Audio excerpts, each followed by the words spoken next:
السلام علیکم ورحمت الله وبرکاته. رسول الله صلی الله علیه وسلم فرمایي وای څوک چې د رمضان المبارک په میاشت کې یو روژهدار ته افطاري ورکړي وای نو الله به د ګناهونه معاف کړي او د جهنم د اور نه به خلاصون ورته په نصیب کړي.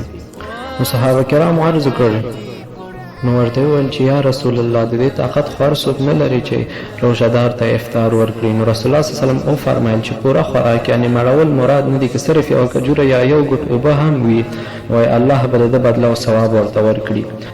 او وایي که چیرې څوک کوم روژهدار ته پوره خوراک ورکړي وایي نو الله رب العزت به د ده ټول ګناهونه معاف کړي. سبحان الله. او وایي په حوض کوثر کې به یې خروب کړي، وایي چې بیا جنت ته داخلېدو پرې به تږی نه شي. سبحان الله.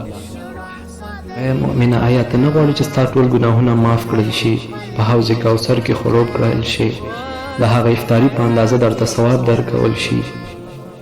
باید هر څوک ته باید دغه تصمیم خو ځان سره ونیسي چې ما سره دغومره پیسې دي یا دغومره مې جمع کړي یا دغه دومره جمع کوم، په دې باندې به زه یو چکن اخلم، لږ به ورسره وریجې کوم، یو څه به کوم، دا به پیک کوم، ښار کې چې دا کوم څوک محتاج دي هغو ته به ورکوم، یا دا څوک چې کوم کارګران دي هغې ته به ورکوم چې د هغه په واسطه الله رب العزت ما ته بخښنه وکړي. یا همدارنګه ما سره په کور څنګ کې کوم ګاونډي دی یا دغه دی ملا امام، همدارنګه چې هر څوک دی هغه ته ته وایي چې تاسو نن من کره راشئ افطار لپاره، د هغه په واسطه به الله تا ته مغفرت وکړي. همدارنګه باید څو ورځې داسې وکړئ، یعنې یو ورځ خو باید حتما دغه تصمیم ونیسئ چې الله درته بخښنه وکړي.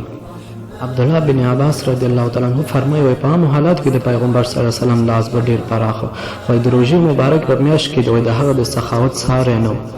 نو ای مسلمانانو تاسو هم دغه صفت په ځان کې پیدا کړئ. الله رب العزت د موږ ټولو ته توفیق راکړي. السلام علیکم ورحمت الله وبرکاته.